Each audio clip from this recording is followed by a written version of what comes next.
మన పార్టీలో ఉండేటువంటి 11 మంది శాసనసభ్యులకు సీమరాజా హెచ్చరిక ఏందంటే, మాజీ శాసనసభ్యులైనా మాజీ మంత్రులైనా ఎవరైనా కూడా తెలంగాణలో కూర్చొని ప్రెస్ మీట్ పెట్టేది ఏంది అనేది రాష్ట్రంలో ఉండే ప్రజలందరూ వేరే రకంగా ఆలోచన చేస్తూ ఉన్నారు. ఏంది విషయం అంటే, మాజీ శాసనసభ్యులు మాజీ మంత్రులు మన రాష్ట్రంలో మన పార్టీ కేంద్ర కార్యాలయంలో కూర్చొని ప్రెస్ మీట్ పెట్టకుండా తెలంగాణలో కూర్చొని ప్రెస్ మీట్ పెట్టేది ఏంది? Point number 1.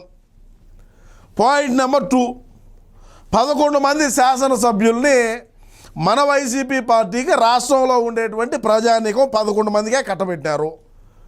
ఆ 11 నియోజకవర్గాల్లో ఉండేటువంటి సమస్యలను, ఆ ప్రజానీకానికి కావాల్సినటువంటి వసతులు సౌకర్యాలను, వాళ్ళు పడేటువంటి ఇబ్బందులను మనం అసెంబ్లీలో ప్రజల తరఫున మనం మాట్లాడాలి కదా.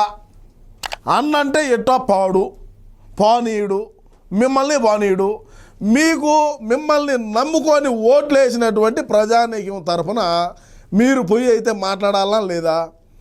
పోగా తెలంగాణలో కూర్చొని ప్రెస్ మీట్ పెట్టేది ఏంది? హైదరాబాద్లో కూర్చొని సోమాజిగూడ ప్రెస్ క్లబ్లో కూర్చొని ఏం అవసరము అంటే రాష్ట్రంలోకి వచ్చి ప్రెస్ మీట్లు పెట్టరా?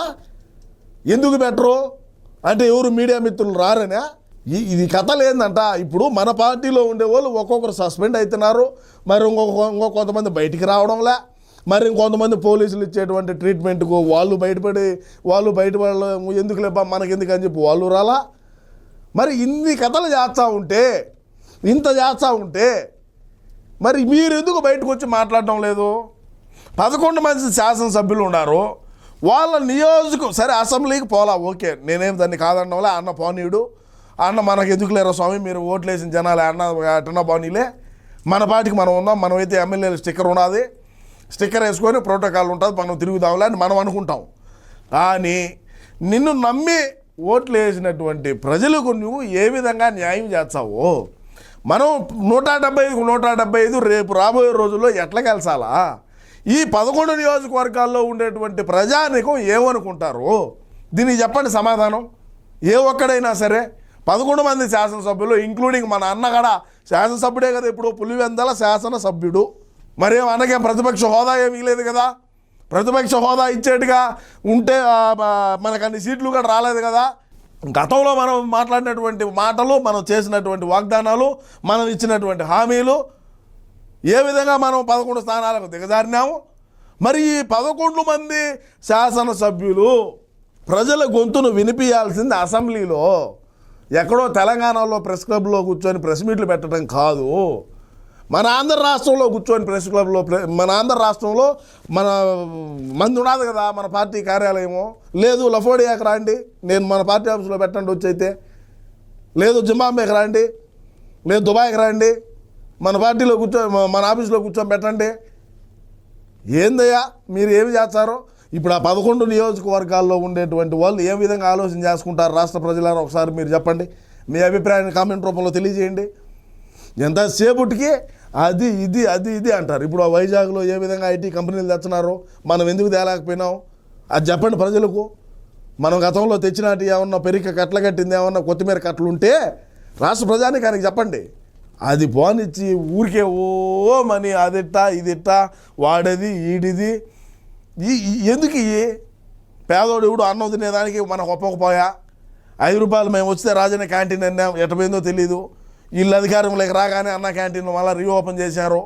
రాష్ట్రంలో ఉండేటువంటి ప్రజానికం కూడా ఆలోచన చేస్తున్నారు. నేను కూడా ఆలోచన చేయాల్సి వస్తుంది. మనం ఎన్ని రోజులు ఈ విధంగా అన్న కోసం పోరాటం చేయాలా? మన పోరాటం ఏమో మనం ఆగకుండా గొంతులు పోయి ఎన్నో ఇబ్బందులు పడి మన పోరాటాలేమో మనమేమో కొనసాగించానే ఉన్నాం. కానీ మనం ఆర్థికంగా అంతంత మాత్రమే ఉన్నాం.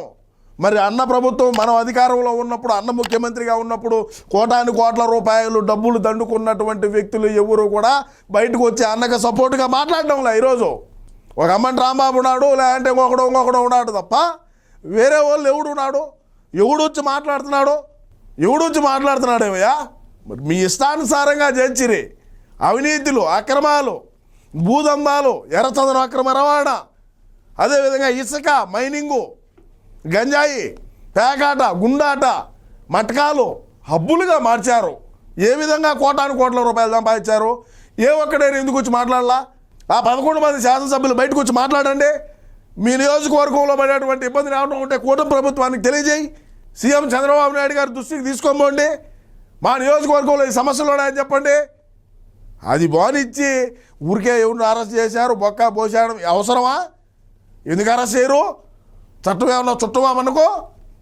ఎవడైనా చట్టాన్ని ఉల్లంఘించి చట్టాన్ని వాళ్ళ చేతుల్లోకి తీసుకొని ఎవడైనా వ్యవహరించుంటే ప్రతి ఒక్కరు కూడా కటకటాలు వెనకపోయి నిద్రపోవాల్సిందే. అది అన్నయ్య ఉన్నాడు 16 నెలలు, ఇంకేం పక్క మనం ఉండేదానికి ఏంది? సో నేను రాష్ట్ర ప్రజానీకానికి ఏం తెలియజేస్తున్నానంటే 11 మంది మా శాసనసభ్యులు ఉన్నారు. ఆ 11 నియోజకవర్గాల్లో మీ సమస్యల్ని మీ ఎమ్మెల్యే గారి దృష్టికి తీసుకోమండి. వాళ్ళు గన చేయకుంటే సీమరాజా మీడియాకు నా మెయిల్ కూడా ఉన్నది, నా మెయిల్కి పంపించండి. మీ సమస్యలు ఏమన్నా ఉంటే నన్ను కూడా